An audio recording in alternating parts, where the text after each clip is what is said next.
So you're very welcome to Brands Hatch. You are welcome to a brand new series, and you are indeed welcome to Gantry TV for the very first time. My name is Kevin Galvin. Normally joining me in the commentary booth would be Evan Dalton, but unfortunately he's feeling a bit poorly tonight, so sending him our very best. So that means the return of the Dream Team. I'll introduce my co-commentator, a man who I've spent enormous amount of time in the commentary booth with, a man who I have an immediate amount of platonic affection for, but a man who I will introduce in a second. But before we get down to introductions, I want to introduce the series. So we have the RTA Motorsport Ray Formula Ford 1600 series. RTA are a long-standing, full of brilliant individuals, top banter, and some of the best racers around.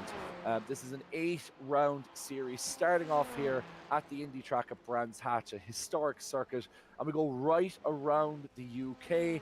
We got Silverstone, Oulton Park, Donington Park, Knockhill, Snetterton, and then we have 2 overseas rounds as well in what is really an iconic car, the Formula Ford FF1600. Frank Ray and Burt Ray manufacturing it since 1971. And like, it's the current car designed by Gavin, but this it's just one of those that's like, if you've heard of a great name in motorsport, they will have started out their career on these cars, and even to this day, still competing and winning around the world. So, with the introductions out of the way in terms of the series, I will now introduce you to my right-hand man and the man who will lead the commentary indeed tonight. Jack, thanks so much. We called you up late notice. So first of all, thanks a million for making it late notice. But look, we've obviously commentated before on a lot of these guys. We know how good the racing is. If you take a quick cast a quick eye over the timing sheets, you'll see how close they are. So we're in set for what is going to be another real spectacular series, because I don't use that word lightly, spectacular, because some of the racing here is just so incredibly tight. Yeah, it is. Thanks for having me. Everyone here at Gantry TV, pleasure to be back alongside you, Kevin. I think it's about 2 years since we last shared a commentary box, which is way too long. But great to be back. I commented on, as we said, on these guys. We know them quite well, a lot of them, and especially here when we're talking Formula Fords at the Brands Hatch Indy circuit, not the full circuit, the Indy circuit, with lap times of sort of under the 49-second mark, slipstreaming left, right, and centre. I mean, the Formula Ford Festival is anything to go by. This is going to be something special as well. And as well, a quick mention, of course, to Ronan Hederman, who's running all the cameras and everything in the background. That's giving you all these lovely pictures of all of these guys going around Brands Hatch today. So really looking forward to how this is going to go today. And we know it's going to be very tight. The field spread we were seeing in practice at the moment is about 1.5 seconds from first down to about 34th at the moment, and top 5 sort of spread by about 1/10 of a second. So it is going to be very tough. We've got some real Formula Ford drivers in here, some real Formula Ford champions mixing it up with sim racers, and that's what we love about series like this. Yeah, absolutely. I mean, you have the likes of, obviously, the man at the top of your timing board, Jason Smith, who's obviously competed in the Formula Ford championship before on this track, is a current iRacing Formula Ford FF1600 champion as well. He's going to be rapid. The man you see on your screen, Jordan Kelly, he's extremely rapid, always very quick in the junior Formula classes, competed and won the British F4 Championship, very quick in Formula V as well. So he's a real quick guy. You have Sean McGoldrick coming in off the back of last season's win of the Porsche Cup at the RTA Championship. He'll be full of confidence. But then also, there's like Rob Parks, who competes regularly, and Dave Collier even, who is a former Irish 1600 champion. So it's an absolutely stacked field, isn't it, Jack? It really is, yeah. And it's great to see how these guys are going to mix it up with each other as well. We know that top 5 in practice is going to be very hotly contested in the race as well. 3 races for you this evening as well, so plenty of action. We've got reverse grids and everything. But right now we are in qualifying, so we've got lots of time here. But unlike some other series that you may never see before, this is open qualifying, so everybody's out on the circuit at the same time. So normally in iRacing, it's normally that sort of one-shot qualifying where you get an out lap and 2 laps. But right here, you've got everybody out on the circuit at the same time. And in reality, because of the length of this circuit, Kevin, you really don't want to be that first car. You want to be that fine balancing act. Yes, if you're out in front, you get that clean track, but you don't get the slipstream, and that's what these guys are doing. They're running at a certain length behind each other so that they get the benefit of the slipstream without getting caught behind each other. Yeah, that's the last thing you want. You don't want to be behind the guy who ultimately qualified 34th, and you're supposed to be first, and you're a second or a second and a bit behind him.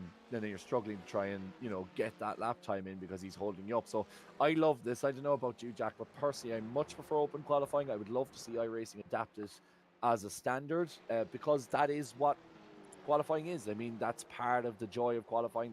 The test of it is that you have to be able to time your run right, and you have to be able to, you know, it's good practice making sure that you move out of the way when you have your laps done. So all that comes into play. Whereas when you have the open qualifying, it's kind of just a glorified hot lapping session, really. So I don't know about you, Jack, but I much prefer this kind of format where we have open qualifying with all cars out on track. Yeah, I agree. It's sort of as well when you talk about the hot lapping qualifying, you sort of that's a very that punishes mistakes quite heavily in that one. If you make a mistake on both your laps, you don't get a chance to even put a lap on the board. But at least with here, you've got 15 minutes to sort of get it together. As we're on board with Lawrence de Soswa, who's stealing all our viewers as per usual on the top of the screen. Great to see Lawrence out there as well. But in the midst of all of it, as he heads down towards the first corner. Now, I'm sure these cars are going to be a bit of a handful around here. It's a very high speed, the Brands Hatch Indy circuit. We're cutting out that whole middle section of the lap, which again has some of the slower corners. But right here, I mean, the majority of this lap is actually going to be on full throttle at the end of the day with the way these cars are. So it is going to be almost it's sort of the British version of an oval race in a way, is Brands Hatch Indy and Formula Fords. Yeah, it's kind of really flowing.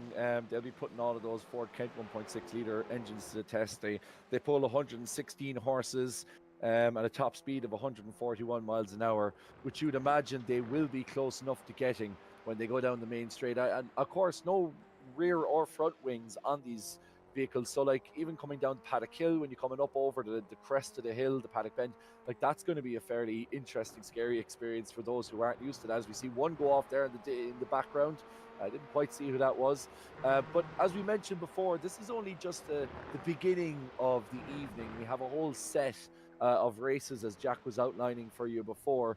3 races in total. We'll put the details of that up on the screen for you very shortly. But starting off with a 10-minute sprint race, that's based off the qualifying grid. And then from there, we go to a second race based off the results of the first race. And then the third race is a reversed top 8, get reversed, as you see it there now.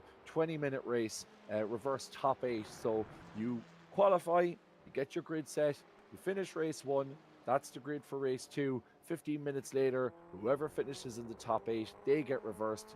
9 onwards stay where they are, and we have 20 minutes to battle it out. And the points, 30th for first, 28, 26, 24, 22nd, 22, 20, and then you work your way down. I think it's the top 23 get points in this championship, and everything from there on in, basically you are all out of luck. So if you can finish in the top 23, we have almost 40 entries in tonight. So you can finish anywhere in the top 23, you have a great chance of finishing in the points. But Jack, I suppose we were talking about some of the front runners there. Jordan's top of the timing sheet at the moment, but we've mentioned the likes of Jason Smith as well, and of course Jordan Kelly. I have to say, there's some guys here who we see a lot, but then there's some here that we haven't seen before. A lot of new faces to the league, so it's going to be really interesting to see how they get on.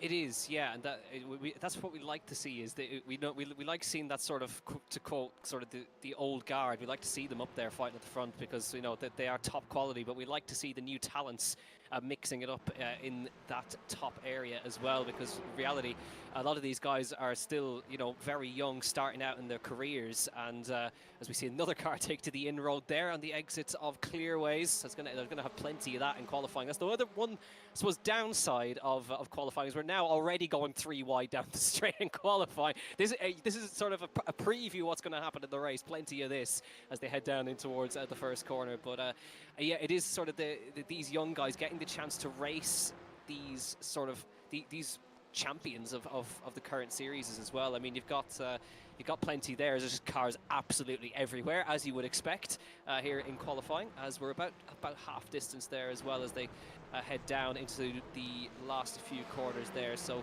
it's currently Ronan Doherty currently topping the timings on a 48.3. Now those times are going to continue to fall and fall and fall. Dylan McClements is currently in second with Jordan Kelly just 0.08 of a second behind him. Dylan, the younger brother of Sean McClements. So the two McClementses going at it with each other up there as well, and a couple of others familiar faces as well. Jordan Dempsey in their P7, also a Formula Ford, very accomplished Formula Ford racer as well. So we got plenty of guys in here who know their way around this particular circuit. But again, racing it in sim racing, although it's pretty similar, it does have its nuances, and it's all about how you can get on top of it. Yeah, absolutely. And I think the thing about the Formula Ford 1600, it's such a, because obviously, you know, in the UK they have tracks like Silverstone, the full Silverstone, and you know, big tracks like that. In Ireland, because we only have Mandello, these kind of junior formulas, the Formula Vs, the 1600s, they're almost the kind of the backbone of Irish circuit racing. So to see, you know, to see the best of Irish talent, as I say, that's badly timed. I think the Conor Melia we're looking at there, who's spun out. Oh, sorry, it's one of the McCanns who's spun out. But these are really the guys who are kind of the creme de la creme, if you want to say. I mean, even you mentioned the name there. We were talking earlier about Ronan Doherty, who was top of the timing list. He's now been overtaken by Jordan Kelly. But like Ronan Doherty, like, you know, Emerson Fittipaldi Trophy winner, Young Driver of the Year nominee, second in the Formula V National Championship, you know, won the Formula RTA Season 1. Like, these are just, like, you just so many guys on this grid who are just like IRL, like in real life champions in the junior formulas, and they have such a kind of a, I don't know, like a real kind of such an important part to play in Irish motorsport, Jack, don't they? So it's lovely to see now these cars being used, brought into iRacing, and for us able to be able to commentate on them. Exactly, yeah. So we have 38 drivers here in the server this evening. So that's, again, almost a full grid, which is exactly what we want to see. There's more smoke and everything as the guys continue to push the limits. Cold tyres in these cars are no joke, ladies and gentlemen. There's absolutely zero grip around here, and you can see guys finding that out the hard way, for want of a better term, as they make their way through the Druids hairpin. A couple more coming through. Another car goes off in the final corner right there. You could expect plenty more of that in the races. And the one thing, I suppose, about these races and how close these guys are going to be, I think there's, again, the elbows will be out, but we have to remember, of course, that the damage model on these cars is particularly, well, I mean, it's sensitive. So, you know, one crash is going to see you pretty much out of contention. Yeah, be careful. Certainly at the first opening race weekend as well. I mean, you know, like we've talked about this before in previous leagues, but like obviously being quick is, you know, the main thing. But like you just, your ability to stay out of trouble it just counts for so much. Like, especially if you are rapid, but when you have the reverse grids, particularly, you're trying to fight your way back through traffic. The guys who are really super talented are the guys who are able to keep it in a straight line, keep it out of the way of other people, don't be dive bombing, staying, I suppose, you know, fairly, what's the word I'm looking for, consistent and predictable in what they do.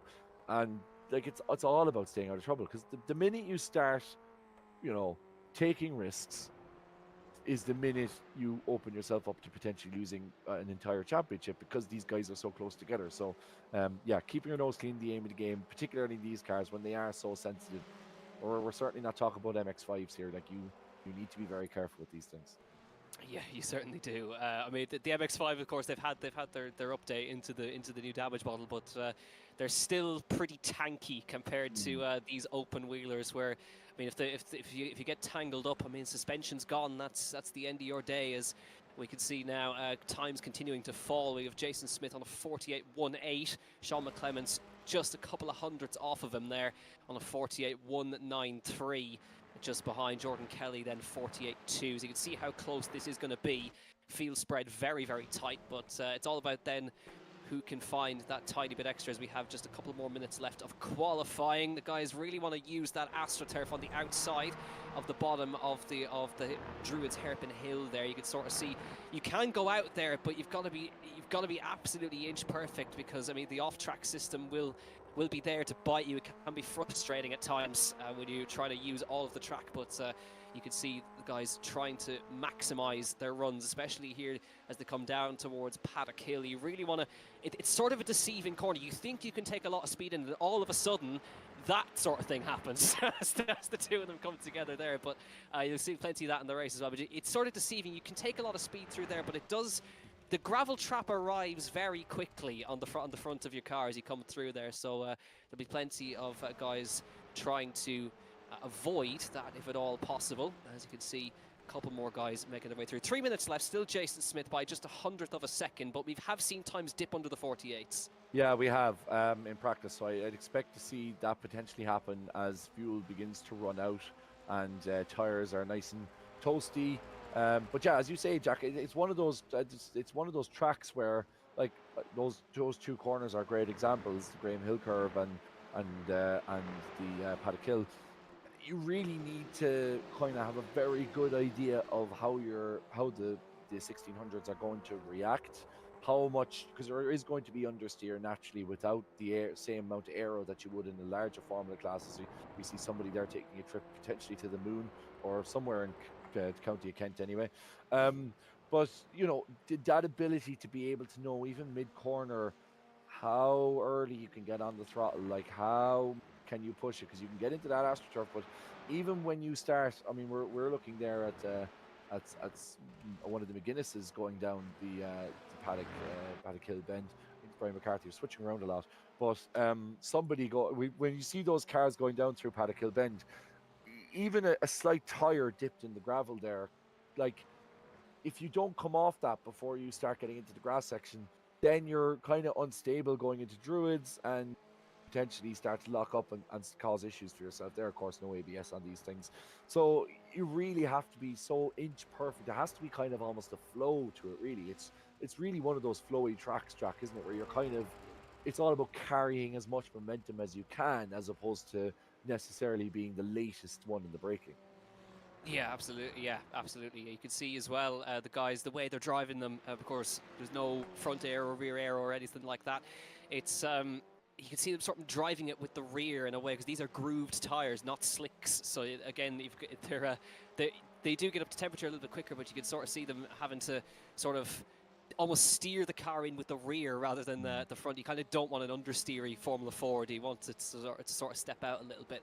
They drive kind of like the Skip Barbers in a way. They all kind of drive like that in a way.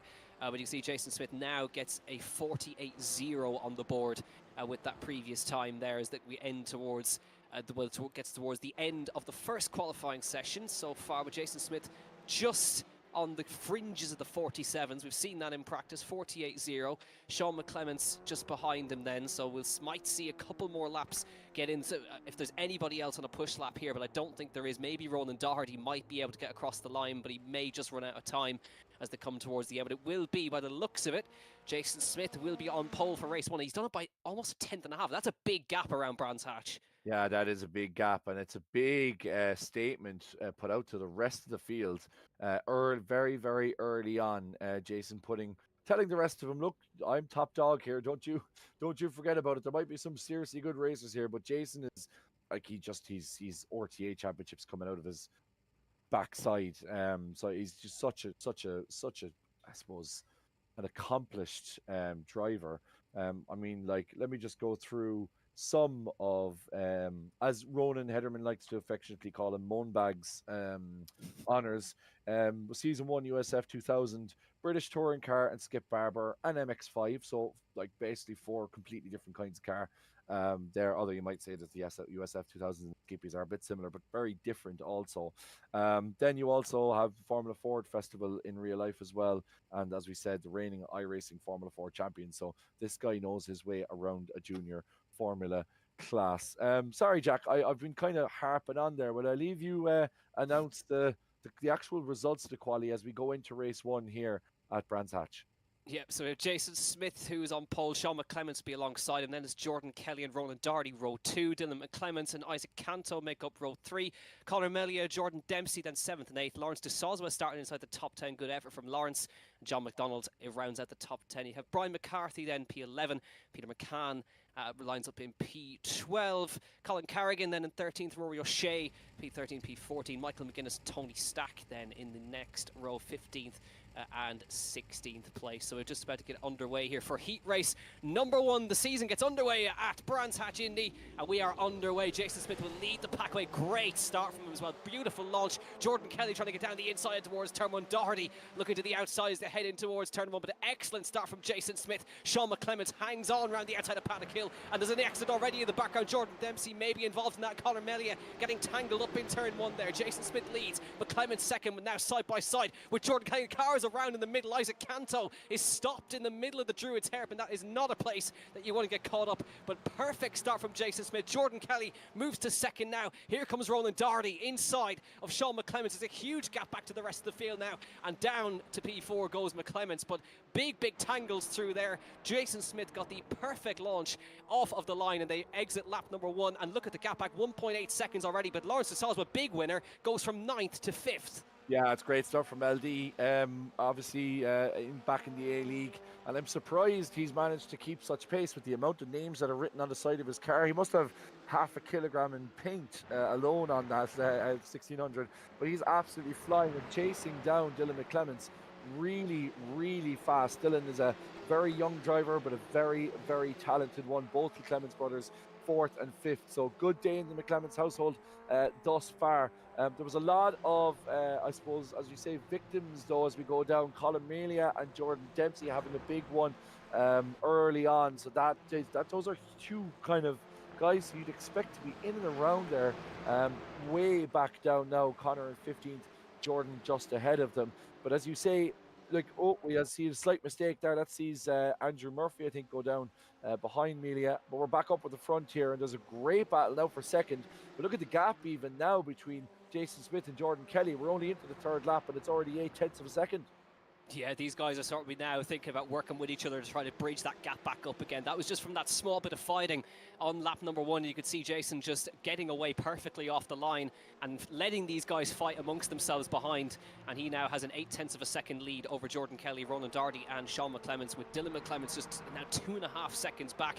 And that's going to be almost unassailable with this, with the way how short this track is, as Doherty looks through the inside there in towards the last corner, almost pushing Jordan Kelly through as they head down towards turn 1, but again, no way through for him there, and it now may end up almost in a bump draft fest down towards turn number 1 here. You can see Kelly just going a little bit to the inside just to sort of ward off the potential attack, but now it's all sort of in the hands of Jason Smith. Just needs to keep it together, but these guys are going to be fighting it and trying to get back up to him in a way. You can see again Kelly going a tiny bit wide. That's the inside of his nose cone. That's how close it is in towards the drop down the hill. But you sort of get the feeling Roland might be a tiny bit quicker, but they can't afford to fight this early on. No, absolutely not. Now we do, as I'm reliably have Gavin Ray, who's the current 1600 car designer. Somebody might ask him, or he might be able to reply to us on Gantry on YouTube or watching the live chat here. Can you bump draft an F1600? I don't think it's advised. I feel like that's not a very good idea with literally the gearbox, looking at the gearbox, but we can, Gavin might be able to explain that to us.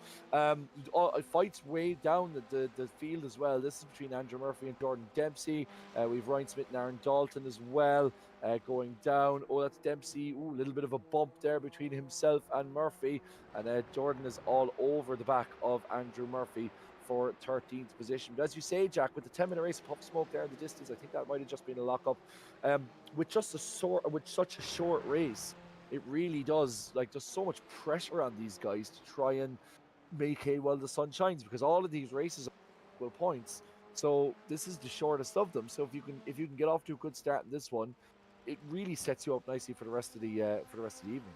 Exactly, yeah, no reduction in points for the sprint races or reverse grid or anything like that. So again, it's everything is worth something. Jason Smith sets the fastest lap of the race by just 1,000th of a second over Sean McClemens. As again, Doherty is sort of bump drafting him up towards the hairpin there, and he sort of gets. He's almost just urging him on to get him to hurry up down into the hairpin there as they head through down towards Clearways again, up through onto the AstroTurf they go.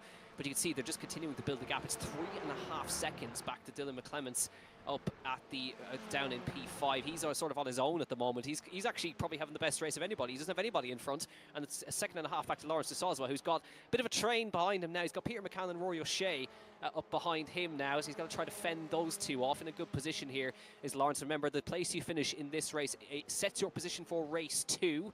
And race 3, of course, top 8 from race 2 are reversed. So down towards turn 1 they go again. A little bit of a fight going on here. Tony Stack and I believe that's Conor Melia in the mix again, as Tony trying to get round the outside of him into turn 1. Doesn't quite succeed.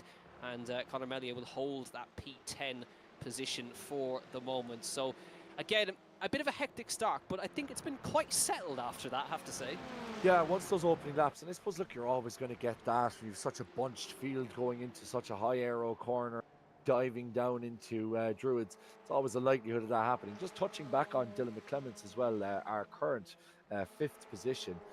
Like 13 years old is Dylan. Started iRacing 4 months ago. 4 months he's been on iRacing, and he's 5th in an absolutely stacked field of national champions, iRacing champions. I mean, this is some start for Dylan McClemens. I know he's behind his brother. He won't be happy about that, but what a start for the younger McClemens brother. Yeah, that is certainly a great start from his. Lawrence de Soswa, Peter McCann are going at it right now in towards the hairpin. Good look up the inside from McCann there. Lawrence holding on to it round the inside there. Good run from McCann though as he exits towards Clearways now, trying to look to the inside. Lawrence is not going to give him any room there, and he has to back out of it. So where does he decide to go for this move? Is it into the final corner? Might have a look at the inside. The space opens up just a tiny bit, but not able to do that, but forces Lawrence wide through the exit, and Peter McCann will make the move stick as they head down towards turn 1. He'll have the inside for turn 1 as well, so that is a well executed pass by the looks of it, unless Lawrence is brave enough to go around the outside of Paddock Hill. Let's see if he attempts it, tries to go around the outside. I think he's going to have a little think about it, but again, McCann gets the job done, moves up into P6, and Rory O'Shea trying to follow through as they come through in towards Druid's hairpin. Rory O'Shea in the high pre-car trying to come round the inside there. Lawrence not giving up, and he has to run out onto the grass there as they exit Druid. Still inside for Lawrence de Soswa. Rory O'Shea on the outside is going to get shown the outside. A little bit of wheel-to-wheel contact, and has to now cede the position, go off into the grass and try and make hay and get back into the fray right there. But looked like anything untoward there. A little bit of wheel-to-wheel contact, and that's always going to happen in single-seaters. Yeah, absolutely. I felt very conflicted in that battle. Obviously, Lawrence de Soswa, fellow Corkonian, and well, he's a Kerryman originally, but now living in Cork. And, you know, a guy who we have enormous amount of time for, spend a lot of time with. But then Peter McCann gave my brother a lift around Mondella once in E36. So I was very conflicted about those. And Peter's a great guy as well, by the way. A very proud Mayo man. But yeah, I was surprised by Rob O'Shea there getting so involved when he saw the two guys in front of us. Spinner there in the background. That is Colin Carrigan, is I'm not quite sure. And another one there now. That's it's starting to fall apart for some of those as we get towards the end of this race. But yeah, I'm surprised Rob O'Shea in the high pre-car just decided to stick his nose in there. He saw the two battling there very strongly. There was definitely a touch of wheels that saw Lawrence into the grass at the exit of Druids. So I thought Rob might stick it as Rob Parks now and Ryan Smith getting involved with each other. This little battle here. Sorry, Rob Parks and Ben Sims, should I say, getting involved with each other. A nice little battle here going on as we get into lap 11.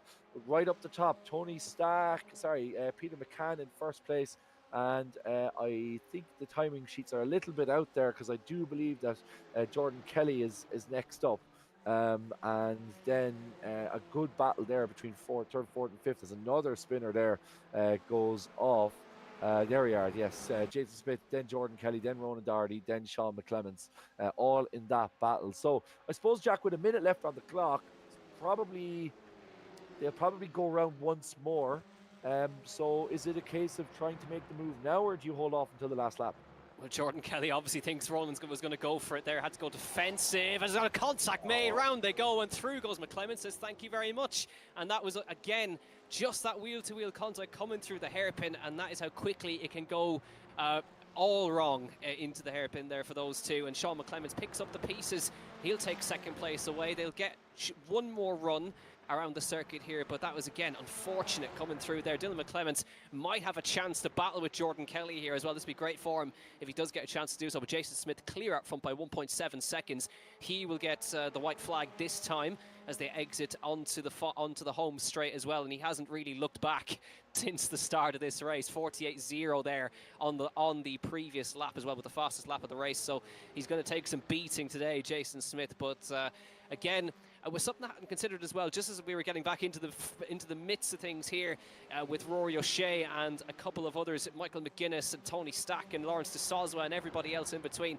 Something I hadn't considered, and it was it may come back later in the later races, was lapped traffic, because this circuit is so small.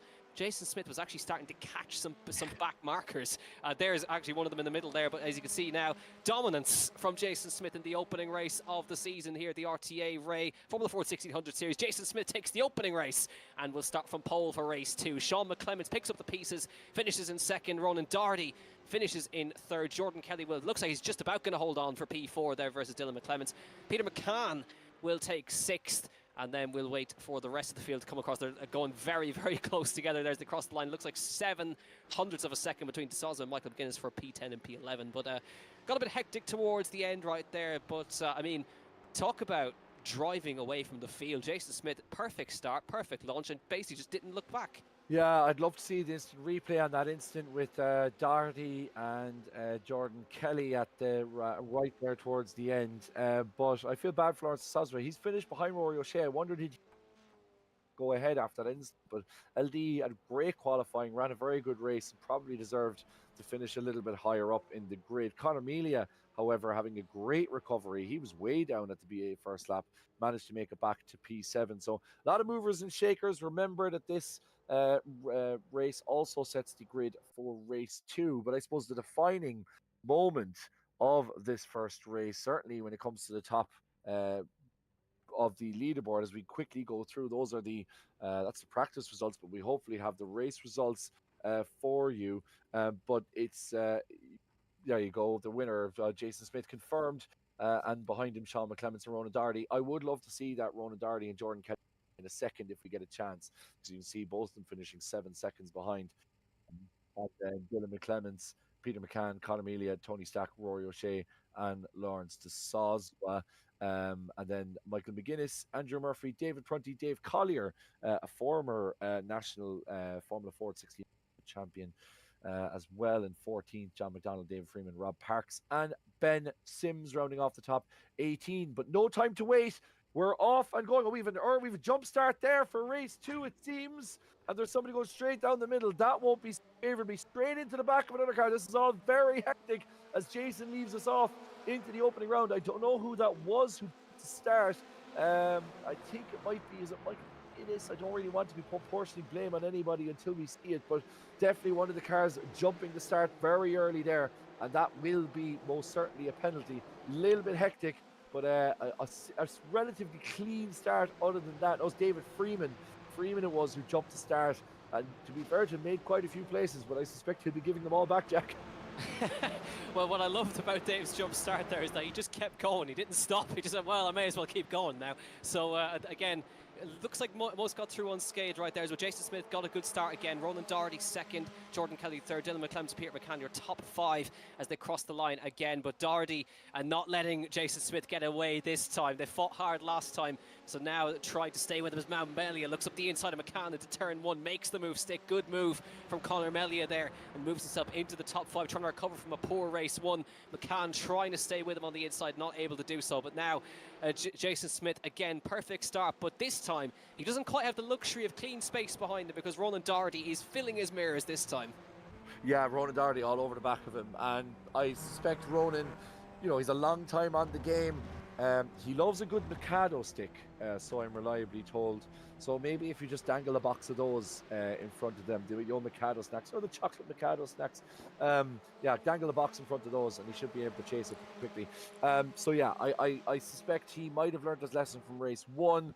He'll be doing his absolute best to stay up with Jason Smith, who is P1 as we cross the line for lap 3. And Jack, like, it doesn't really stop between race 1 and race 2. This is the first, as we say, first ever Gantry TV broadcast, and the first round of this latest season, the first round indeed of 2024 for RTA. But it's kind of all go, isn't it? The first race ends, you're immediately whacking race 2, and they're back out on track again. Yeah, there's normally like a little 2-minute break, but no, you don't get a chance to breathe here in an RTA. So again, we like that sometimes. You don't get a chance. Straight into the action.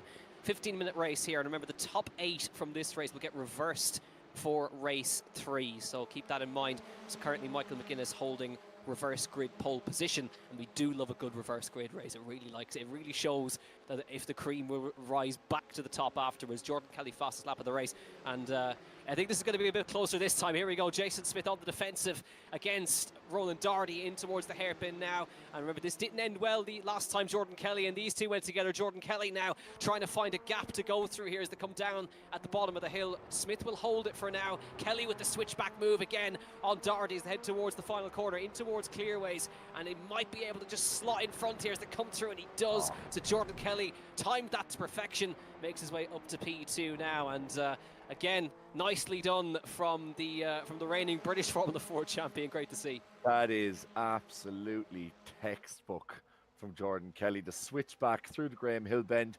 But now we have a little bit of move on the outside. Jordan cross just to cover it off. But Jason Smith certainly being made to work here, is the multiple RTA champion. He had it quite easy in the first race, but Jordan Kelly and Ronan Doherty certainly is not allowing it to happen this time. And interestingly, Jack, like you were just mentioning there, the previous incident between Jordan and Ronan, the fact that the races are so close together also means you kind of mentally have to put that out of your mind, don't you? Like when you have an incident on track, like you talk about, you know, Formula 1 and 2 drivers come together and you have almost 3 weeks where they're talking about that incident before they go back on track again. These guys just have to kind of get it out of their system, don't they? And just kind of trust one another that they can race full throttle. Now, I know they race a lot together anyway, but still, like when you have it coming together like that and you're kind of thrown straight back into that situation, it's interesting to see how they kind of mentally deal with that. Yeah, it certainly is. And Jordan Kelly, contact at the front, and through goes Ronan Doherty. He tried to go around the outside, and the tiniest contact through the corner sent them spinning into the barriers, and Ronan Doherty will clean that up, and he will take the lead of this race. Jason Smith is back on circuit in P10 by the looks of it. Jordan Kelly in P4 now. That really shakes the order. We might get a replay of that in just a second. Ronan Doherty from Dylan McClemens. Conor Mellion now runs third. Let's have a look at this again, Kevin. Yeah, it looked like, I was wondering to see if it was Necco, but definitely a case of kind of one coming across the other, and just, as you say, those Formula 4s, you just see the end of it there. There we go now. Just coming in and just a slight tap. I mean, even the angle there, it's hard to see whether there was Necco or not, but Jordan just slightly getting in. And this is the thing, we're so close. We looked in the last race, they were so close going through.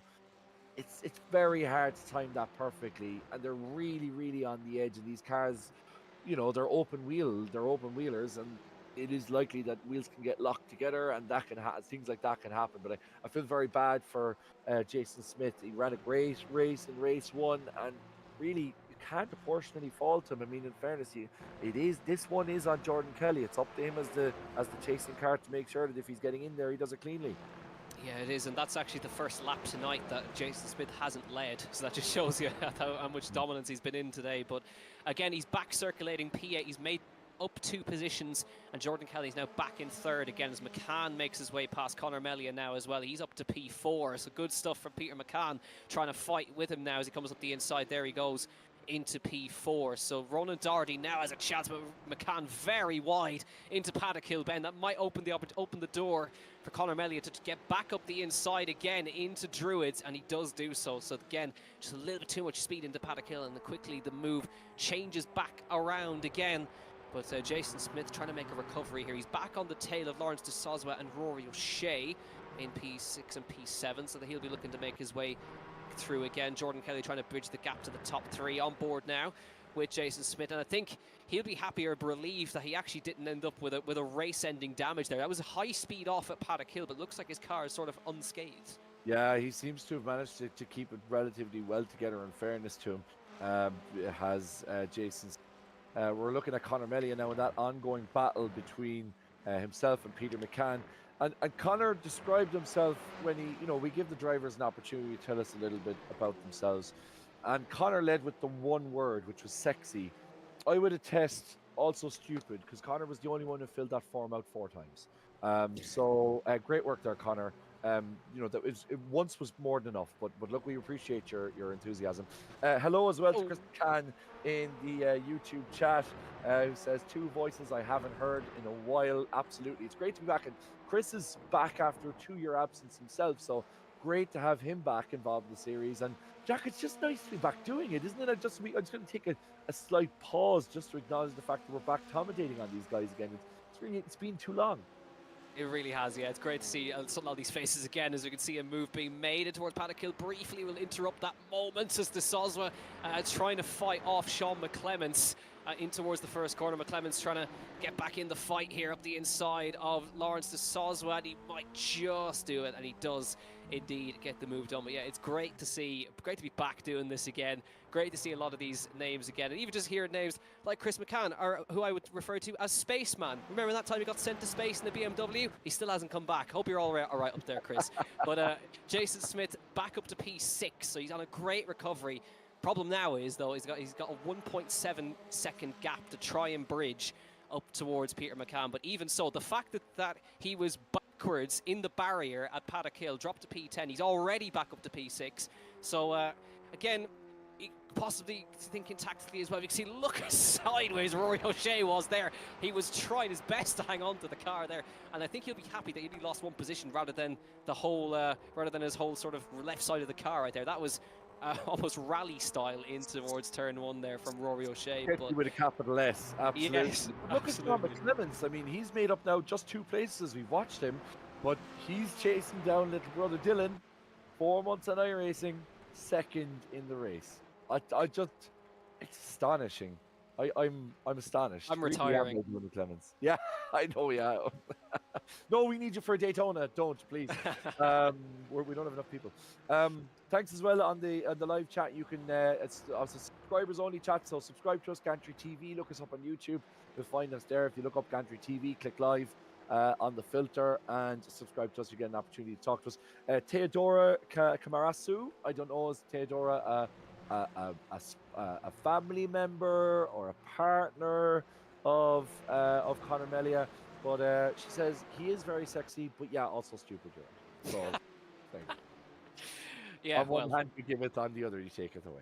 Yeah, of course. Yeah. Well, that's part of the fun here at RTA's. Again, another car has decided to visit the gravel trap in Paddock Hill, as there's a couple of cars side by side. Oh, this is going to get messy here as they head into Drew, as they somehow come out without hitting each other so far. A bit of a stack up going through. Look at all the cars trying to get through. Well, one gets sent around the wrong way at the exit, but mostly everybody's come through. That's Robert Febbing, Ronan Conroy, Jordan Dempsey, Sean Hines. That big gaggle there as Lawrence De Soswa was continuing to fight with Rory O'Shea, who's probably still trying to recover from his massive sideways moment in Paddock Hill, and now has Lawrence De Soswa up behind him. Now remember, this battle's important, Kevin, because this is reverse grid pole right here, Rory O'Shea and Lawrence De Soswa, so Lawrence would really like to get in front of Rory O'Shea now. Yeah, absolutely, but of course they had that incident in the last race, and I know Lawrence very, he's broadcasting to as many thousand viewers who are taking our stream tonight, but he is, like Lawrence, LD's a really good guy. He's a very conscientious sim racer, I would say. So, he doesn't want to do anything that would ruin Rory's race, given what last time, but he might go for a move around the outside here at Paddock Hill. You can't see him in front, you can't see him behind, but you can see him on the left-hand side, and Lawrence sneaking around the outside of Paddock Hill Bend. That is certainly a nominee for pass up him, between that and Jordan Kelly, for pass of the evening. I've just stood up in my chair in applause for Lawrence. That is bravery beyond comprehension around the outside of Paddock Hill Bend. But fair play to Rory O'Shea. Saw him coming, left him just enough room and no more. And Lawrence makes his way up into reverse grid pole position now, P8. Jason Smith, by the way, has just passed Conor Meliat and is now in P4. What a recovery from Jason Smith, and he's continuing to fly up the field here. 3.7 seconds the gap to the next car. I don't know if he's going to be able to bridge that, but I mean, considering how fast he's been able to get through the field, I wouldn't count it out at all. He's about a couple of tenths a lap quicker than everybody else. So we have another 3 minutes left on the clock. It's going to be a tough ask to close up to the rest of the field. He's got Jordan Kelly in front of him now, but a great recovery from both of them as a car goes spinning in Druids in a terrible place. Everybody manages to avoid.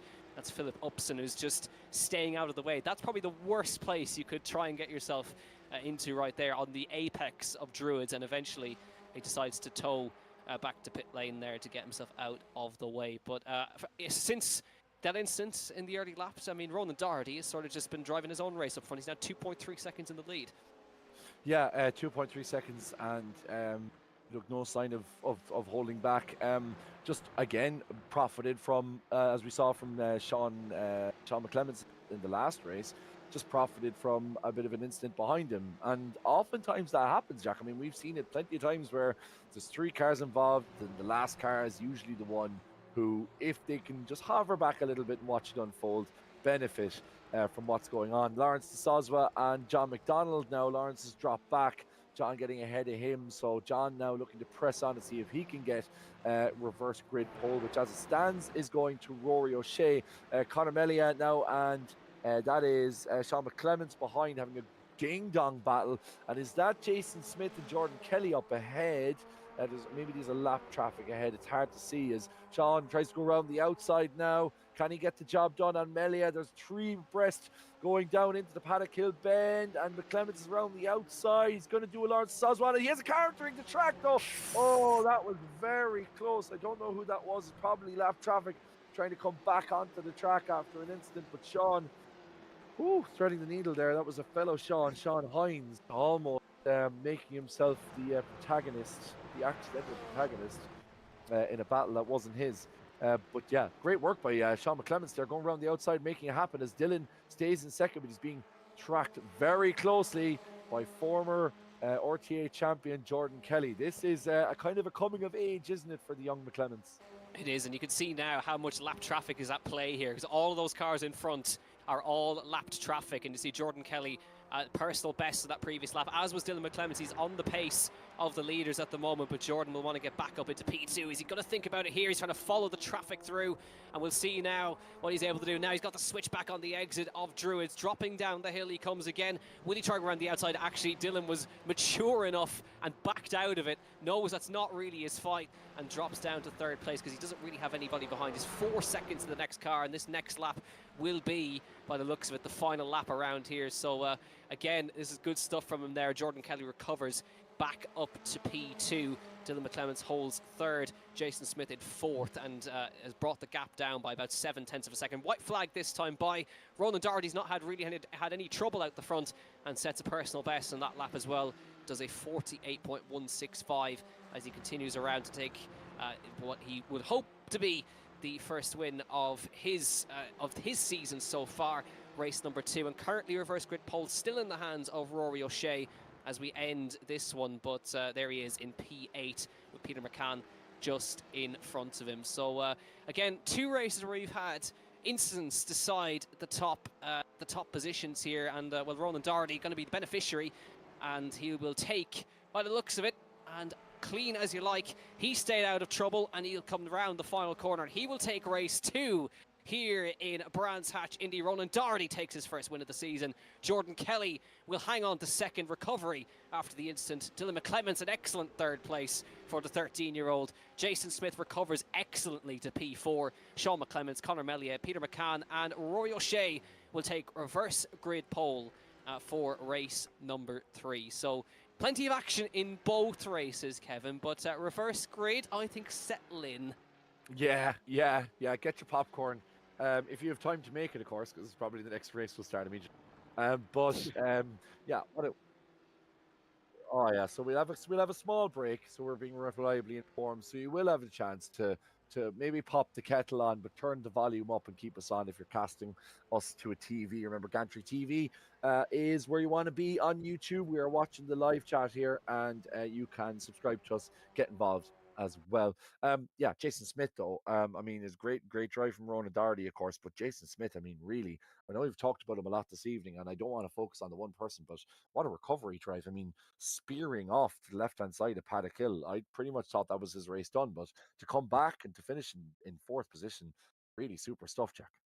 Yeah, it really was. It shows that he's really on top of the car, as you can see, and he'll be very, very pleased with how that went. All in all, I mean, it's not a win that he would have wanted, but certainly it's still big points on the board, a first and a fourth for him as well. And keep in mind as well that there are, of course, stewards' inquiries and all that to be gone through post-race as well. There's plenty of them I can see going in the instance channel here on the RTA Discord as well. There is the that is the one of the results there from race number 1, but we'll get the race 2 results in a second for you. As you can see there, it is Ronan Doherty takes the victory there in front of Jordan Kelly, Dylan McClements taking P3. Jason Smith recovers to 4th, and then Sean McClements will take P5. Conor Mellier, Peter McCann, Rory O'Shea. So it'll be Rory O'Shea and Peter McCann on the front row of the grid for the final race of the evening. Lawrence de Soswa finishes P9. Dave Collier in P10. John McDonald, Damien McMullen, Colin Carrigan. And then you have Ben Sims, Robert Fleming, Jordan Dempsey, Aaron Dalton, and Sean Hines. There is your top 18 finishers, and everyone up to 14th was lapped. That shows you how quickly that these races go by. And that race was only 15 minutes long. So again, it's you can see how much they're going to have to deal with. But I think there's a couple of guys actually standing by for interviews currently as we wait in the warm-up. I was going to say I'd love to get. We have Jordan Kelly and Ronan Doherty. Can we get them in together, Ronan? Can you drag them in for us? Because I would love to have a chat with both of these guys together. I'm joined in the booth by Ronan Doherty and Jordan Kelly. Lads, which one of you wants to talk me through the incident in race 1? Ronan was behind. I was a bit in that code, like yeah. a half wheel in that code, and without that, I don't think I might have been a 0x, but it's just one of them weird things in iRacing when two wheels touch and it just tangles you together. Yeah, they stuck together, and there's no. It's just what happens. It was unlucky, but we would have had a good battle otherwise. Yeah, and it's kind of similar in race 2 as well, Jordan, with Jason. Was there netcode there, or was it just?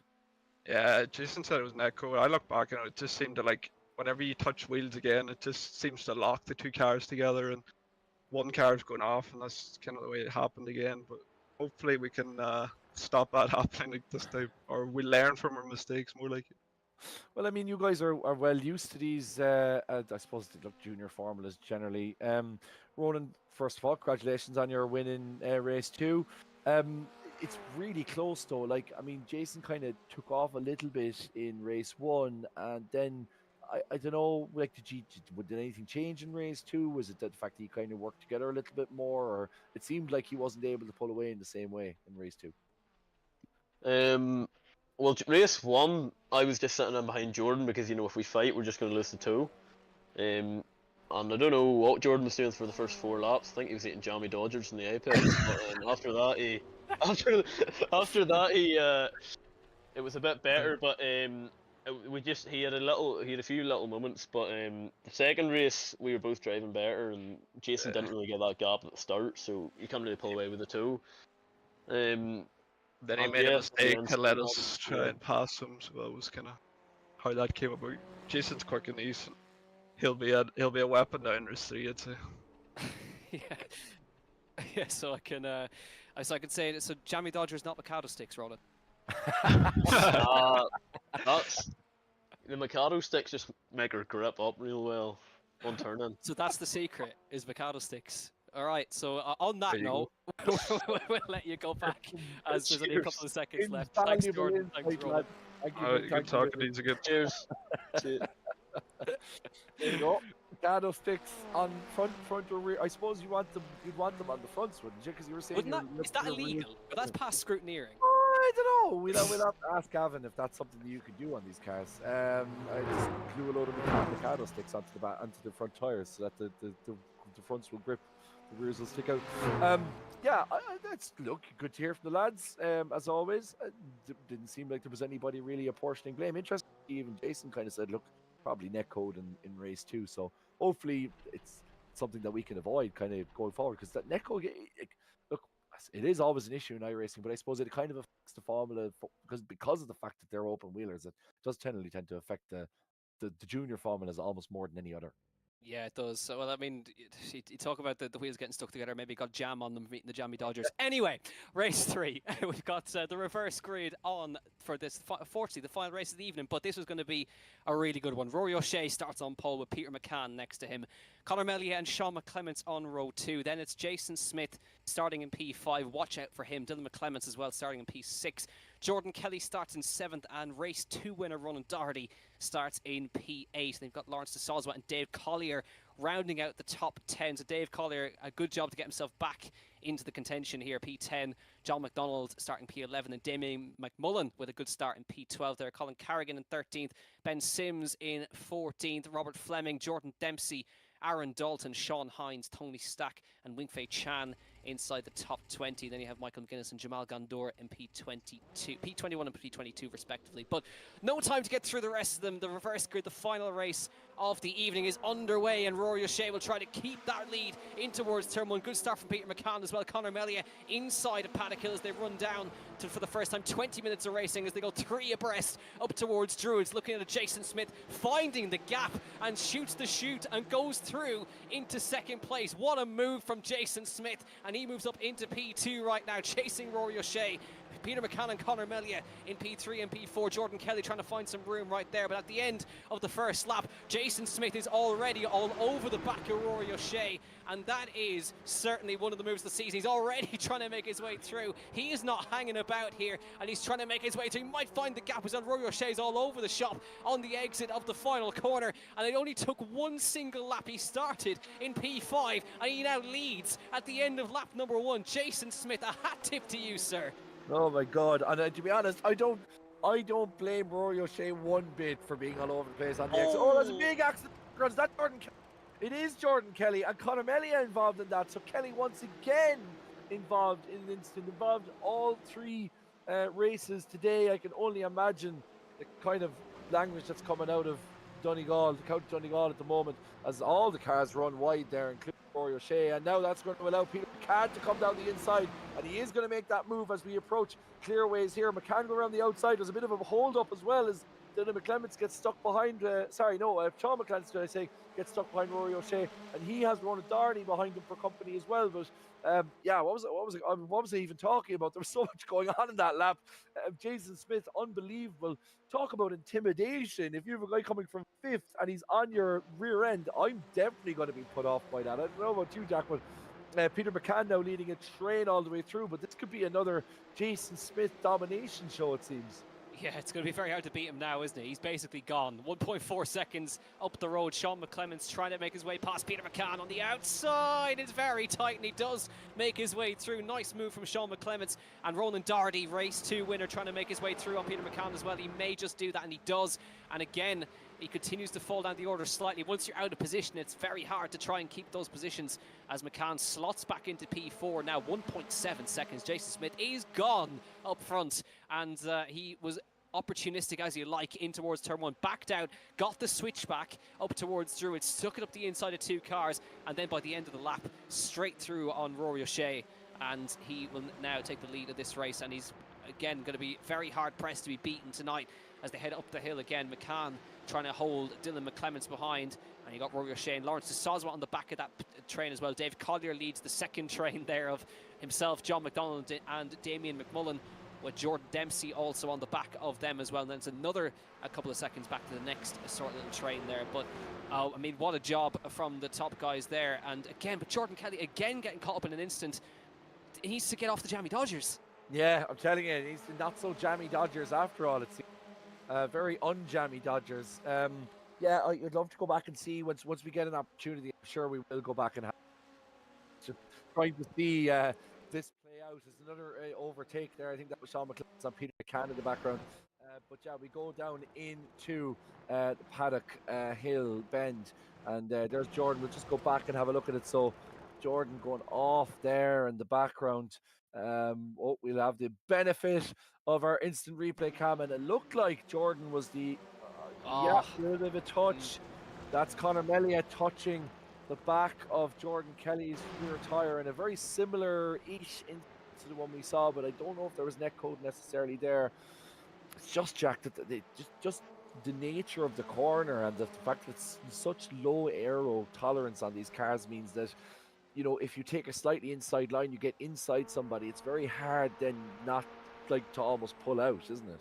Yeah, it looked like a bit of, just more like a racing incident to me. Just, I mean, Conor Melia was on the outside there. Jordan got up on the curb, and it's just that sort of unsettled the car, and that was unfortunately what dragged him across the front of Conor Melia. So, one of those things, as you can see now, Sean McClements challenging the back of Ronan Doherty, and they've brought the gap down slightly to Jason Smith, not by much. 1.4 it's at now. It was at 1.7 at one stage, so they're not giving up just yet. These two probably working with each other here to try and bridge that gap, if at all possible, as they continue to circulate. You've got these two, and then you've got the second McClements of Dylan behind Sean there in P4. There he's leading that second train. Peter McCann, Rory O'Shea and Lawrence de Soswa, who's on the back of it there in P7. So good job from those guys. Fast lap of the race from Jason Smith. There goes 2/10 quicker than the guys behind him. So that's been sort of the story of the day. So far, a bit of smoke coming through there. As that is a car, I think a lapped car who's gone off there in the first corner. So again, it's Ben McClockery who's gone off there in turn number 1, but still plenty of time left in this race. 15 minutes left on the clock. Jordan Dempsey getting in the mix here. Another man who's very familiar with these cars as well, as he tries to sneak up the inside of John McDonald to move himself into P9. Looks like he may get that job done as well, and he has done in towards the last corner. So good recovery from Jordan Dempsey, as well as he tries to keep that position in towards the final corner, and he should be able to do so. Runs a tiny bit wide though, but may as well get away with that as well. But yeah, good to see these guys mixing it up towards the front as well. Sean McClements trying to almost stick with Ronan Doherty, try and bridge the gap. But I mean, Jason Smith, I think he's found his rhythm now. 48-1, 48-1. I mean, it's a bit of a hard task. Yeah, big time. And I'm not surprised that Sean, and of course, all part of Team DDR, which was initially set up by Damien Doherty. He set up Team DDR, and Sean's dad setting up 250 supercar drivers. So, I mean, obviously, like, Ronan is Sean's cousin, and Sean is Dylan's brother. So obviously, Ronan is also Dylan's cousin. So, keeping it in the family for second, third, and fourth, all representing Team DDR, which is now no longer still racing and keeping the name alive in the sim world. So great to see the three of them who've been consistently up near the top, I suppose, kind of since the beginning of tonight. So Team DDR seem to be a very, very strong combination. And one man who's really, and I have to say, I don't want to sound patronizing, but really outperforming himself, or certainly outperforming what we remember of him in previous series, is Lawrence de Soswa. I mean, running in the top 10 consistently here. Lawrence is like, I obviously does a lot of streaming, but just he's improved his own driving to no end. I mean, Lawrence kind of potentially kind of running around the top 5 of AM series maybe on a good day, but like Lawrence is so consistent tonight. So impressed with him. And you can check him out, Lawrence de Soswa, across all socials. There's an awful lot of stuff. The Potato Nation, I'm sure, will be here rooting him on as well. As we go back to the front, here is Ronan Doherty, and now having to deal with lap traffic, Jack. And as you say, 7 minutes in, you're already having to deal with lap traffic. You can see Jason Smith. You can see Jason Smith in the distance there. He's the third car as you look at it, but he still has to get past a few others before he gets there. Yeah, he does. Ronan Doherty actually had the fastest lap of the race in the previous lap, so he has the pace, but again, the lap traffic is not going to help him either. This is sort of it's very unusual to see this normally in single-seaters, especially in a like this. I mean, this is almost like endurance racing in a way, all constantly catching traffic. As you can see, more happening in the midfield here. You can see that's Conor Melia, Damien McMullen, and Isaac Canto mixing it up there as they exit the final corner. Conor Melia trying to recover from that incident with Jordan Kelly. Jason Smith, another fastest lap of the race, goes into the 48 zeros. There's a little bit of side-by-side action now. Canto trying to sneak up the inside of McMullen, and he does do so before they get to turn number 1. And McMullen switched back inside though as they came down into the braking zone and gets it back up the inside as they head in towards turn 1. So good racecraft from Damien there to see it coming back out, switched back to the inside and hold the position. Yeah, it's a great battle, and obviously Isaac had a big instant in the opening race, kind of spun out at Druids on race 1, but has, you know, it's another great addition to the league. The young American, the Floridian. So racing is daytime there. I don't know what daytime temperatures in Florida are at the moment, but you have to keep his composure. Oh, as he went across the front, can't blame Damien for that, really, Jack, can you? Isaac just riding the curb, coming back across Damien McMullen, and there was really nothing Damien could do there, really, to be fair. Yeah, I agree. It was too much speed taken into that section and drifted across the path to Damien McMullen, and Damien kept managing to carry on there.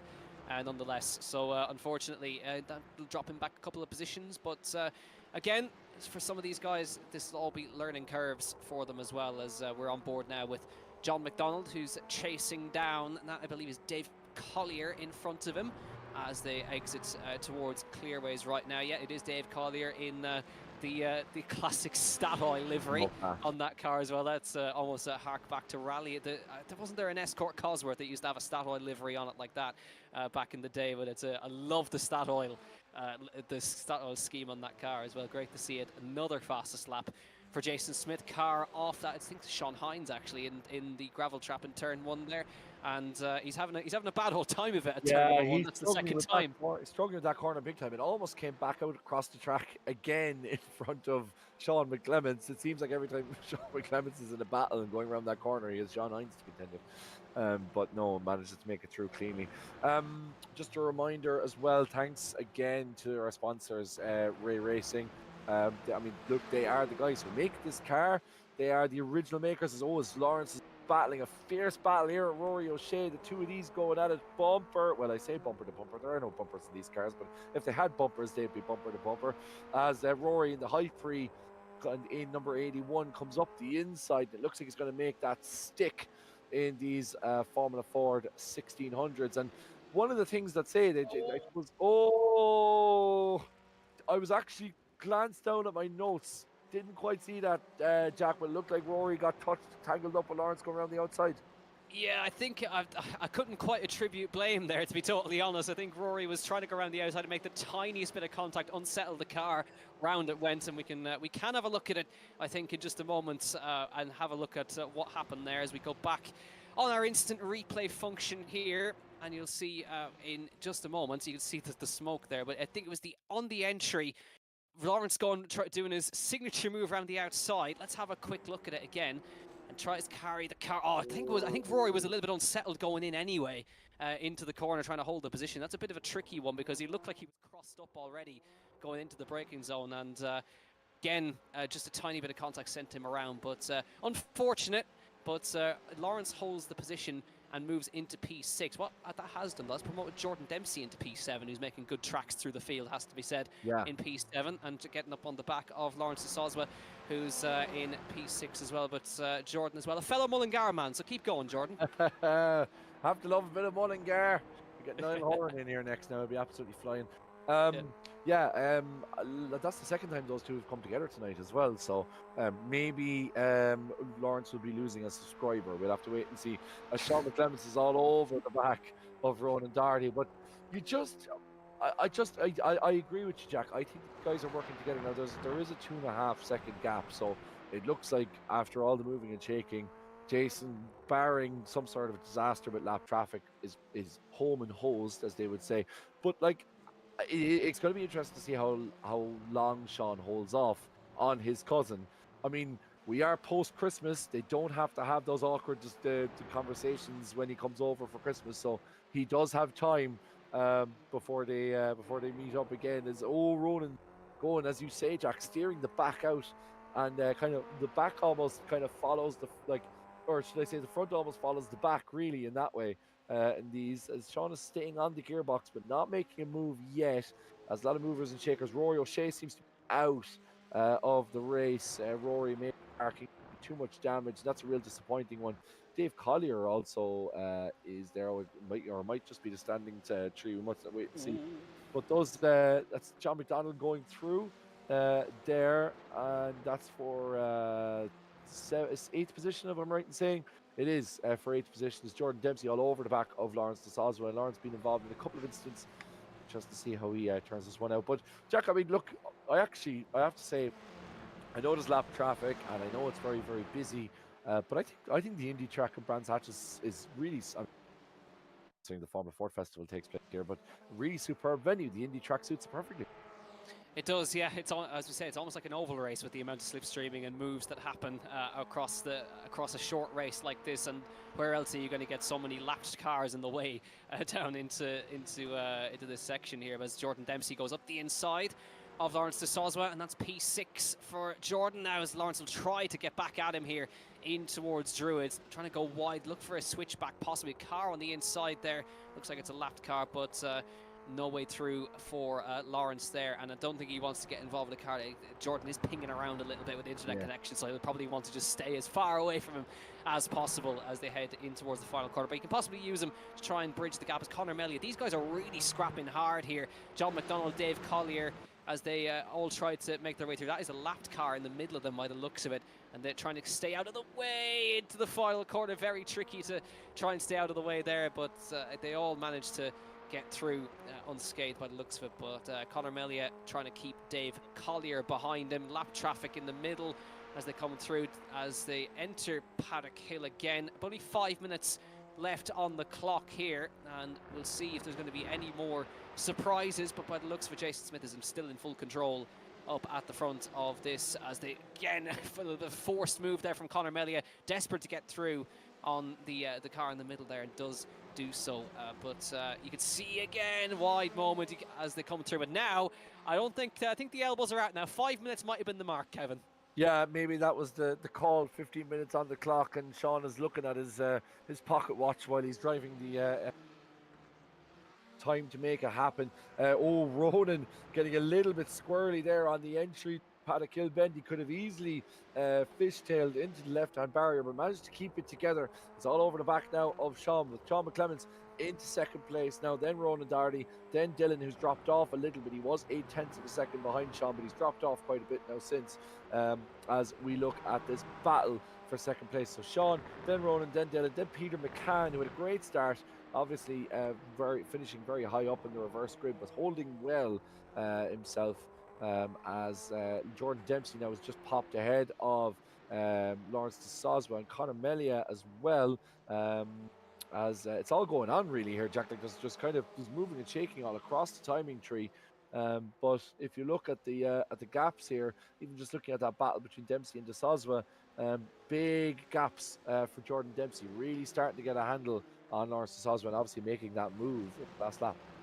Yeah, he'll be aiming now to try and get in front of Peter McCann. That's not the car directly in front of him, it's the next car in front of is Jordan Dempsey. We want to get a top 5 out of this. Still plenty of laps left overall, but Peter will want to maintain a top 5 position here. These guys down at the bottom of the top 10 still scrapping hard. You've got Rory O'Shea trying to make his way back through, and you've got Tony Stack also in the mix as well in that, as they head down the straight. This is the more battles further back. That's Ryan Smith and Stuart Brereton going at it here. Is again Jordan Kelly trying to make his way back through the field as well, and he makes a move into 17th place on Ben Sims there, heading through the bottom of the hill. But there's been nothing really untoward for our race leader. The gap is now 2.6 seconds, and his laps have been mega consistent. I don't think he's dropped below a 48.1 at all so far since lap number 1.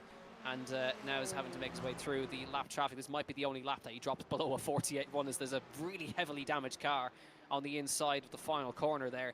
But you can see how wide in the background. It's yeah. Jason. I think Jason's just so quick. He's kind of creeping up on guys. He's kind of spooking them a little bit because he's not there, and then all of a sudden he's in the mirror and he's like, "Oh God, I have the race leader behind me. Oh God, he's lapping 48.1s." So yeah, Jason's certainly getting to grips with this FF1600.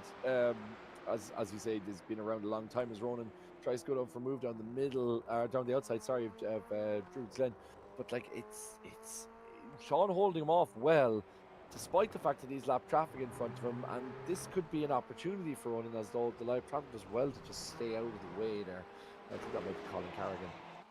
No! Oh, put the curse on it. Forget what That's I just why said. you don't say it. That's totally wrong. I'm wrong. I'll never commentate again. Yeah, I don't know what the lap traffic was doing there. How did that happen? Hopefully we get an instant replay in a second. But Ronan keeping his line down the right-hand side. It looked like the lap traffic had just turned to the left and stayed out of it. But I suppose bragging rights now aren't for Ronan because that's such a very strange incident. So let's see what happened here. He's following Sean, and then we have Just drifts across, doesn't he? just drifts across. We're not sure what the play was there from that lap traffic.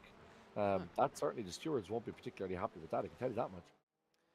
No, that's a bit of a strange one there, I have to say. Maybe just didn't fully know where Ronan was at that time. Again, it can happen, but just drifts across into the path and unfortunately catches Ronan. But thankfully, looks like he's able to carry on. But it does promote Dylan McClements into P3. So it could be a double podium for the two McClements brothers, P2 and P3. And well, I think it's McClements Senior currently in second, and McClements Junior P3 as they cross the line to begin the final lap of the race. And we've had 3 races this evening. They've gone by in a flash, and 25 laps of this circuit. And even in this one race, plenty of other laps throughout as more battles continue raging down the order. This isn't even for points. Lawrence de Soswell dropping back to 14th now as there's even more contact again. Conor Melia, and that was, I think, John McDonald might have been involved in that. Yeah, it was John McDonald. And Rory O'Shea, P7 there, and he'll get promoted up into the next position. But messy towards the end there. As we get to the flag, Jason Smith has already crossed the line, would you believe? It's done. Jason Smith has won this race. He's that far in front. He's crossed the line and wins for the second time today.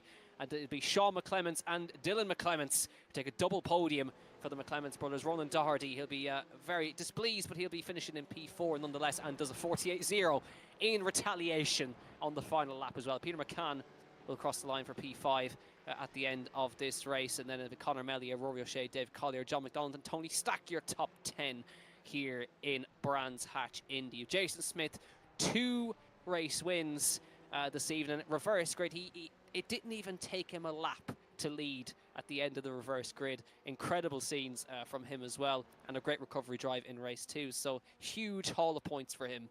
Yeah, massive, absolutely massive. Great night for him. If I'm right in saying, and I'm open to correction, I think Jason has earned himself 84 of a possible 90 points tonight. So that is fairly incredible. I mean, that is A1 all around from Jason Smith. I mean, it's hard to think of, unless you finish first in literally every race, it's hard to think of a better one than that. Ronan Doherty winning, sorry, he's not winning, Jason Smith winning ahead of the two McClement brothers. Here we go. Then Ronan Doherty, who was a victim, unfortunately, of that lap traffic. Peter McCann, a very strong 5th finish for the VRA Racing man. Then Collier, the first turn 3 driver, coming in 6th place, followed by John McDonald. John, again, a late incident. It got a little bit hectic there, kind of from 5th down to 9th. Tony Stack, then Michael McGuinness, then Brian McCarthy rounding off your top 10. Damien McMullen surviving that battle earlier on to finish in 11th. Then Lawrence de Souza finished inside the top 10 again, unfortunately. Colin Harrigan, Ben Sims, and Conor Melia rounding out the top 15. Jack, it has been frenetic, hasn't it? I mean, these short, sharp races, but like short, sharp races, short, sharp tracks, packed grids, and just trills and spills everywhere you look. Yeah, it's classic. It's classic Formula Ford racing throughout. But and the beauty of having these races so quickly is that the drivers are already waiting for us. This very rarely happens in any other series, really. They're so keen. They want to talk to us. But we'll have a chat with our race winners. Drag him in here. It is Jason Smith who will hop in with us, our double race winner from this evening, and again a great performance from him. Jason, I mean, let's talk about that lap 1 in that final race. Started P6 or P5. It didn't even take you a lap to get to the front. What happened? No, everything just kind of fell into place for me, and being honest. I got the switch back on the mall and was up the inside going up into Druids, and the work was done for me, and being honest. Yeah, I mean, it was impressive enough to see, I mean, the car placement and everything as well. But, I mean, you look comfortable in these cars. I know you're well used to them across multiple championships across real life as well. But, I mean, nobody seemed to be able to get close to you today. Yeah, it was just lucky in the first race. Just got away, broke away from Jordan. I know me and Jordan and Ronan and Sean are just we're just so close. It's unbelievable. It's micro mistakes you're looking at, and to get away. And I just got that, and I just got the second gap, and I just maintained it, and that was it. Just a matter of putting the head down, and was just very unlucky in the second race with a bit of neck out off of Jordan, because me and Jordan raced so close. You know, I'd never expect that, because we're always just millimeters away from each other. It was just unlucky this time, basically. Yeah, it's one of the pitfalls. But I mean, it seems like tracks like this. I mean, we know the real Formula Ford Festival as well. You get racing like this, but I mean, it must be pretty stressful, especially because when you've got these races sort of 15, 20 minutes long. I haven't seen a race where lapped traffic in single seaters becomes a factor. Oh, definitely not. Yeah, with the grid that came out here was just very good, and with such a short track, it was kind of expected. But sure, what can you do? It's great to have the numbers here as well. It is indeed. I mean, we're heading to, I think it's the National Circuit of Silverstone next week. What's your thoughts on that one? Yeah, I got my first win in real life there in Walter Hayes, so hoping to do the same again. But I really like Silverstone, and I know it's going to be a really tough because of the slipstream and that, but sure, it'll be a good bit of crack. That's what we all want. Jason, we'll let you go. Thanks a million for hopping in with us. Congratulations on the double win, and we'll see you next time. Thanks very much. So that was your double race winner, Jason Smith. It's pretty chilled about everything, as you would expect from Jason in this one, but very happy nonetheless. Haven't much to worry about when you've 84, possible 90. In fairness, I'm hoping, Jack, you might do me the favor of dragging two very close brothers, both on the track and off the track. I have the two McClemens brothers with me. Needless to say, I'm blown away by both of them, particularly Dylan, who I'll speak to very shortly. But Sean, look, it's superb racing. Jason was only just saying to us there how close it is between himself and yourself and Ronan. You guys keeping the Team DDR name alive, second, third, and fourth today, so that must be nice for you. But very close with Ronan there for a while. We saw about 15 minutes in, you decided, though, that you were going to have a crack off him. Yeah, so me and Ronan, we were trying to work together there at the start of the race to catch Jason, and we just got to the stage we thought we're never going to catch him. So we decided just we'll have a wee bit of a battle ourselves, and unlucky for Ronan, the last couple of laps, he got caught up by a bike marker, and I think he actually ended up spinning, but it was a great wee battle between me and him. Looking back on it, Jason Smith actually lost loads of times with bike markers too, so we could have caught him if we kept trying, but we decided to go for a battle. Yeah, I mean, Jack was just saying it there. It was almost like an endurance race. Like, even though it's single seater and there were sprint races, you're actually traffic comes massively into it in a way that I'm sure you're not used. Yeah, well, this track especially, like it's as you know yourself, it's only a short lap, so there will be traffic early on, especially if there's incidents down near the back of the pack or even the front of the pack. You're going to get them bike markers, especially in the 20-minute races, because there's such a gap in nearly the top and the bottom, but throughout the whole grid, everyone's having a race, everyone's having a good crack, so I think everyone's enjoyed it. We certainly enjoyed yourselves, particularly Dylan. First time commentating on you. Very welcome to the commentary booth. If I'm reading your notes right, and if you're not tricking me, 13, you started iRacing 4 months ago. Am I right in saying that? Yeah. 4 months in iRacing, and you were second in an absolute. I mean, you must know the pedigree of the guys that you're racing. You must know the likes of Dave Collier, and you're racing against national champions. Like, you're obviously very quick, but you must be even pitching yourself, would you, when you're that high up in the grid? You know, I mean, having only joined iRacing, go. Yeah, it's been like I've got up the pace a while joining in because there's a lot of competition in this, and just coming in there racing and being near one of the top is wonderful. Like, but I'm still losing a tenth or two, but I'm gonna need to find that. Yeah. Despite everything, I know that you obviously don't have the bragging rights in the house, so I suppose that's probably what you're looking for next week. You just want to beat Sean, really, don't you? Never mind anybody else. I mean, yeah, as well, but it's just to come down a lot and staying clean. But if there's no incidents around, I would say Sean will get it because I'm not as quick as any of them ones. Well, I was certainly impressed by not only your pace, Dylan, but also, as you say, just your. I thought you were quite mature, not to sound patronising, but I thought, in fact, you were staying out of trouble. Even with Ronan earlier on, you were kind of hovering around him, kind of overcommitting. But what a fantastic result for all of you! And look, guys, congratulations, all Team DDR.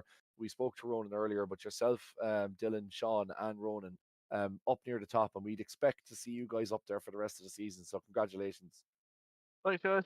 Great having you on board for the season. It's wonderful to be. I know we're your first actual stream, so it's wonderful to have that, and I'm looking forward to all the streams. Yeah, big time. Love seeing Irish supporting Irish. So, lads, look, congratulations. And we'll speak to you, no doubt, next week when you guys are both on the podium at Silverstone National. But yeah, I mean, Jack, it's been just catching breath for a second there. Like I know these things are always frenetic, and we all talk about how close the racing is. But like we've done different endurance races, and we've done the 40 minutes and the hour longs, and the even longers in some cases. But like the way that the race is just, it's like bang, bang, bang, bang, bang, immediately, kind of race, race, race, race, and you're straight into it. Like you don't really have a chance to. For us, we don't have a chance to breathe. I can't imagine what the drivers are like.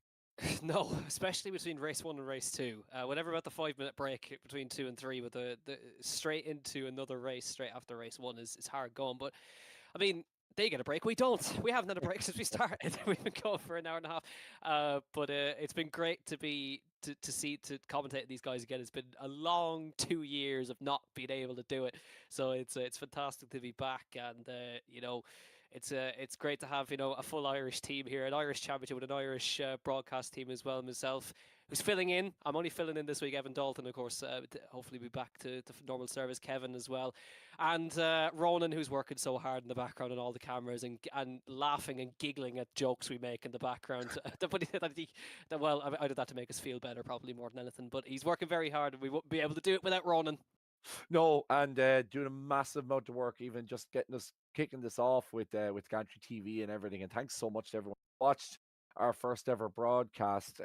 Brilliant to be back. I have to say, just such a buzz off it, and under the new Gantry TV name, watching these guys. But like, just before we go, Jack, just a word about the car. I mean, this Ray Racing Formula Ford FF, like I know it says here that it's an affordable way to go open real racing, but the fact that they really, like, there's so many passing opportunities. They really promote such fantastic racing. I actually think, they say it often in iRacing, like the slower the cars, or the slower the class, almost you get better racing because there's so little between the cars. Yeah, I mean, Ray's been around for so long. I mean, I think it's the longest running manufacturer of Formula Ford in all of its sort of formulas across so many decades, and it's loved for a reason. I mean, the drivers love to drive it. It's fun to drive, and the lack of wings promotes. So, I mean, I think it promotes the driver of the car rather than the setup of the car. It's all about how you're able to wheel his 1.6 liter Ford engine around here. But it's a great addition to the service on iRacing. It's great to have it, and it's great that it's free as well to drive. You don't need to buy it. You can get in and drive right now. Yeah, and if you want to have as much fun as these guys are having, absolutely can do. Jack,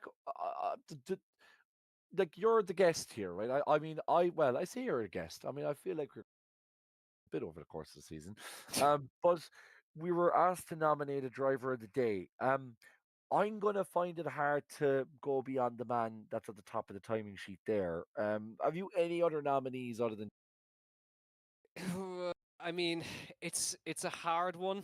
It's a hard one to look past Jason, because I mean he hasn't put a foot wrong at all today. But I mean, if I'm honestly not sure. I think I'd have to go with Jason. Honestly, perfect performance, pole position, fastest lap. I mean, just you can't get better than that, really. No, it was the fifth to first I mean, fifth to first in less than 2 kilometers is some achievement as well. But a massive shout out to the McClement brothers, as I said, particularly Dylan, and also to Peter McCann. Great result for Peter again in fifth place for himself.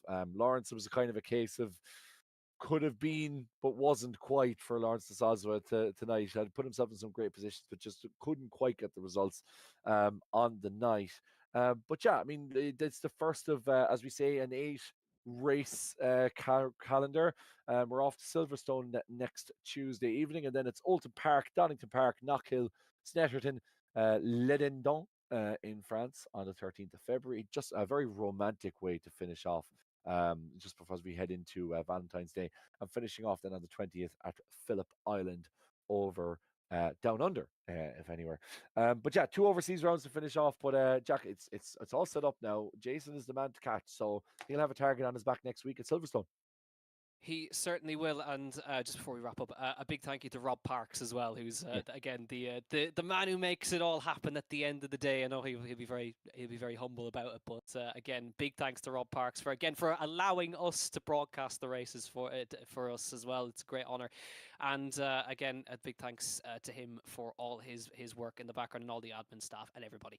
But I think we're gonna leave it there. So I mean, it's been a pleasure. It's the opening round of the RTA Virtual Motorsport Formula Ford 1600 series, and live for the very first time on Gantry TV. Another 7 rounds to come. I mean, don't go anywhere. We're back at the same time next week at Silverstone National. Can Jason Smith keep his winning run going? We'll wait and see. But from myself, from Kevin Galvin, from Ronan Hederman, from all the team at RTA, we will see you next week. Have a great evening and good night.